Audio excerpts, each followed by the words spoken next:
જય ગિરનારી મિત્રો, આજે અમે આવી ગયા છીએ બિલખા સેલૈયાધામ કે જ્યાં શેઠ સગાડસા અને તેની પત્ની સંગાવતીને આજથી 1200 વર્ષ પહેલા એટલે કે વિક્રમ સંવત 850 થી 900 સમયગાળા દરમિયાન બંને પતિ પત્નીને એક વ્રત હતું કે એક અતિથિને જમાડીને પછી જમવાનું. એવામાં ભગવાન પોતે સાધુના વેશમાં અતિથિ બનીને પરીક્ષા લેવા માટે આવી ગયા અને એ સાધુના વેશમાં જે ભગવાને માંગણી પ્રમાણે હસતા મોઢે પોતાના પુત્ર સેલૈયાને ખાંડણીએ ખાંડીને સાધુને પીરસી દીધો.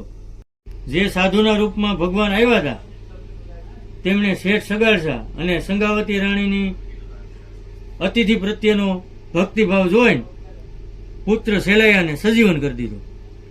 માટે આજે પણ એક અતિથિ પ્રત્યેનો ભાવ કેવો હોવો જોઈએ એના દાખલા રૂપે શેઠ સગાડસા અને રાણી સંગાવતીને યાદ કરવામાં આવે છે.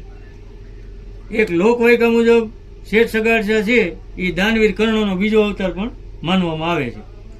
અહીંની વિશેષતા એ છે કે શેઠ સગાડસા અને સંગાવતીની શેઠ સગાડસા અને સેલૈયાની સાથે જોડાયેલી વસ્તુઓ જેવી કે સાંભેલું અને ખાંડણીઓ પણ મોજૂદ છે.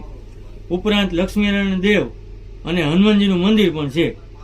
માટે આ પવિત્ર જગ્યા ઉપર એકવાર દર્શને આવજો એટલે ધન્યતાનો અનુભવ થાય.